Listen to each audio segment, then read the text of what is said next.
आइए देखते हैं आज 1 नवंबर 2020 की खास खबरें। प्रधानमंत्री नरेंद्र मोदी ने कहा कि पाकिस्तान संसद में पुलवामा का सच सामने आया। मुख्यमंत्री योगी आदित्यनाथ ने कहा कि प्रभावी कानून बनाएगी सरकार।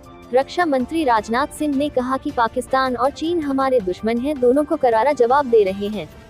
गोवा के मुख्यमंत्री प्रमोद सावंत ने कहा कि अगर भगवान भी मुख्यमंत्री बन जाए फिर भी सबको नौकरी नहीं मिलेगी।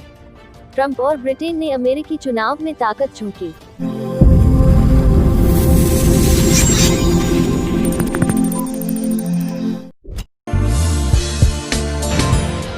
मॉरल जगाना है, भारत बनाना है, भारत बनाना है।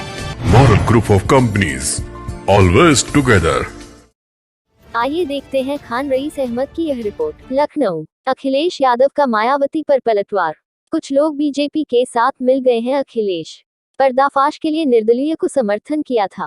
बीजेपी कुछ भी गठबंधन कर सकती। अखिलेश निर्दलीय प्रत्याशी का समर्थन किया गया था, उनका पर्दाफाश करने के लिए समर्थन किया था।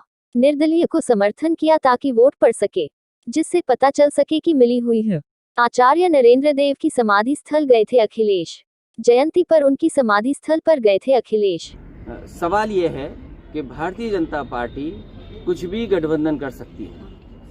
सवाल ये भी है कि जो लोग भारतीय जनता पार्टी से चुपचाप अंदर मिले हुए हैं उनका पर्दाफाश हो, इसलिए समाजवादी पार्टी ने निर्दलीय प्रत्याशी का समर्थन किया था। उनका कहना है कि फोन किया गया आपको, उनको लगा कि शायद डिम्पल जी को लाया जाएगा, इसलिए वो बार बार फोन कर रहे थे आपको, लेकिन आपकी तरफ से रिस्पांस नहीं दिया गया। प्रदेश खुशहाली के रास्ते पर जाए। जहां हम खड़े हैं नदी का किनारा है।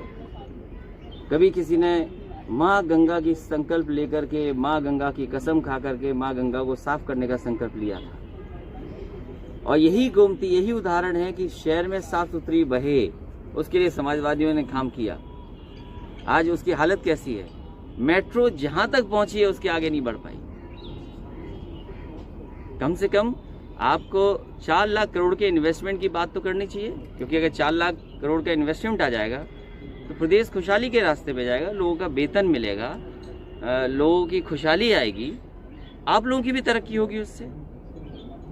जब प्रदेश का बजट ज़्यादा होगा तो आपको भी उसका कुछ न कुछ हिस्सा मिलेगा। खुशहाली के रास्ते पे हम सब जाएंगे। सर, आप साफ साफ कह रहे हैं कि बीजेपी के। आइए देखते हैं सोनिया पाहवा की यह रिपोर्ट। लखनऊ, शिवसेना के प्रदेश अनिल सिंह की प्रेस वार्ता। अंकुर श्रीवास्तव जी ने अपने सैकड़ों लोगों के साथ में पार्टी में विलय किया है। शिवसेना की नीतियों से प्रभावित होकर इन्होंने विलय किया है। ये बच्चन जी की पार्टी के प्रदेश अध्यक्ष हैं, जो महरूम बच्चन जी हमारे बीच में नहीं रहे। इसी तरह से और हिंदू संगठन हिंदुत्व की नीति और राष्ट्रीय विचारों के साथ में हमारे साथ आना चाहते हैं, और वो समय समय पर अभी ज्वाइन करके हम आपको सूचना देंगे। आज उत्तर प्रदेश में बहुत भयावह स्थिति है। उत्तर प्रदेश में जंगल राज कायम है, बहन बेटियों की अस्मत लूटी जा रही है। ऐसे मौके पर जब मुख्यमंत्री योगी और तपस्वी है, ऐसा पहले कभी नहीं हुआ।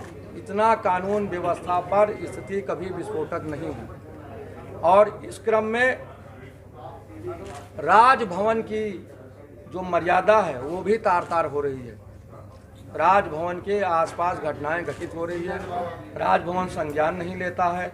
दर्जनों पत्र लिखने के बाद राजभवन ने कभी ज्वलंत मुद्दे पर शिवसेना पार्टी को मिलने का समय नहीं दिया, जबकि राजभवन राजनीति का अखाड़ा बन चुका है और राजभवन में राजनीति हो रही है। राजभवन नहीं, राजनीति भवन बन चुका है। भारतीय जनता पार्टी का कार्यालय राजभवन बन चुका है। भाजपा के नेताओं को, मुख्यमंत्री को, अन्य पदाधिकारियों को महामहिम और राजभवन द्वारा समय दिया जाता है। लगातार वहां से सारी चीज़ें अपडेट होती हैं, लेकिन खाली विरोधी पार्टियों को, विपक्ष के लोगों को राजभवन सुनता नहीं है। प्रदेश में अराजकता का माहौल है। महामहिम जी को कुछ संज्ञान लेना चाहिए था, लेकिन महामहिम और राजभवन ने कोई संज्ञान नहीं लिया। ऐसा लगता है कि राजभवन को भारतीय जनता पार्टी ने अपने कब्जे में ले लिया है। शिवसेना प्रदेश की इन समस्याओं को लेकर, किसानों को लेकर, एमएसपी की आपने देखा कि एमएसपी समर्थन मूल्य दर भी किसानों को नहीं मिल रहा है। किस तरह अराजकता का माहौल है, किस तरह कानून व्यवस्था छीड़ हो गई है। इन सब से विवश होकर आगामी 20 तारीख को राजभवन का घेराव करते हुए मुख्यमंत्री कार्यालय तक पूरे उत्तर प्रदेश के शिवसैनिक कूच करेंगे और 20 तारीख को महापंचायत शिवसेना की लखनऊ बुलाई जाएगी। आगे एनी क्वेरी। सपा अध्यक्ष अखिलेश यादव ने कहा कि भाजपा से चुपचाप मिलने वालों का पर्दाफाश जरूरी था। आम आदमी पार्टी ने कहा महिलाएं असुरक्षित है, घटनाएं नहीं थम रही। कांग्रेस ने कहा इंदिरा गांधी आम आदमी की आवाज थी। भारतीय टेनिस खिलाड़ी शरद कमल ने कहा कि ओलंपिक में पदक जरूर आएगा। प्रधानमंत्री नरेंद्र मोदी ने कहा कि मैं खुशकिस्मत हूं कि सरदार पटेल का अधूरा काम पूरा किया।